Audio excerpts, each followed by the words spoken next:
بەدەم مەوجی خوێنی ئەشکەوەم بڕوانە چۆنم بۆت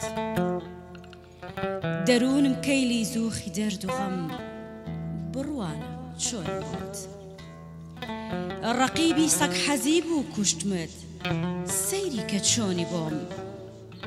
دوعا بۆ دەست و تێخت من دەکەم بڕوانە چۆنم بۆت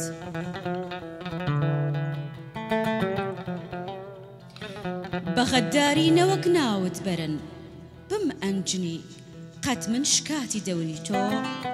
قەت من شکاتی جەوری تۆ بەرکەس دەبم بڕوانە چۆنم بۆت هەناسەی ئاگرینم بردەوە بەر تا دەروونم سوود بەناڵە تا دڵت سەخەڵەت نەدەم بڕوانە چۆنم بۆت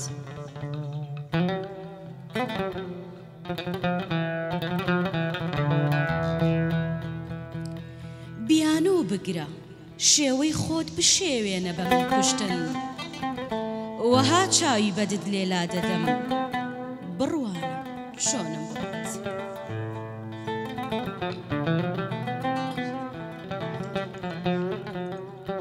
بە ئاوی گریە هەردەم ناوی چاوم شوشتووە نەکجێت بە خوێن ئاخوش دەبێت تۆ چاوەکەم بڕوانە چۆنم بۆت غەمی خۆشی نییە مەحوی لە دڵیا هەر غەمی تۆیە لە عیشقدا دەکەم غەم بۆت بە غەم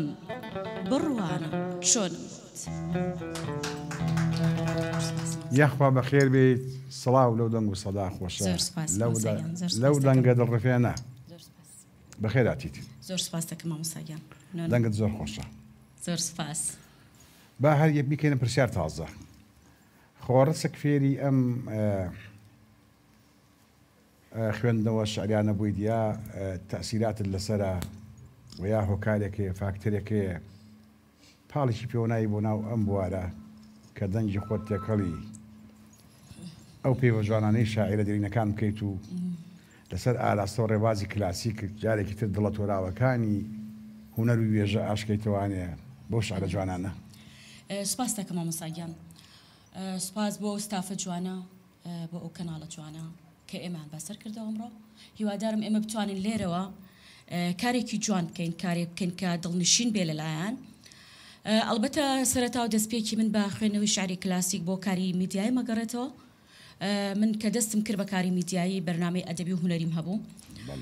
ئیتر لەوێ ئەو برادرانی کە لەگەڵمان کاریانە کرد زۆر هانیان ئەیام تۆ شعر زیاتر بخوێنەرەوە لەبەرەوە دەنگی تۆ گونجاوە بۆ شعر سەرەتا بە شعری حۆرمانە خوێندەوە دواتر بە حکمی من لە ناو عایلەیەکە گەورە بووبووم باپیرەکانم هەردووکیان ئەهلی شعر و عیرفان و ئەدەبیات بوون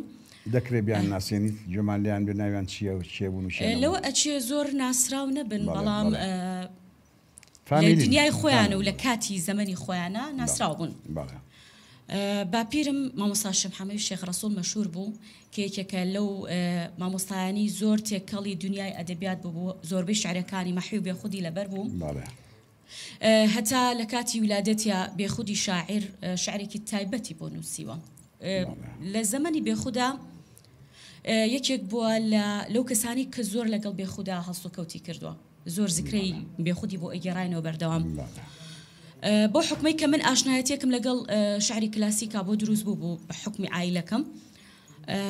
قورس بوو سەرەتا مامۆستا شعری کلاسیک خۆی لەبەرەوەی زۆربەی زمانەکەم بە چەند زمانێک ئەنووسرێ تۆزێک قورسە دواترینەوە سەر تەفاسیلی ئەم وتوێژە لەگەڵ ئەوەی کە شعر دەخوێنتەوانێت تا ئێستا شعرت نووسیوە بۆ خۆت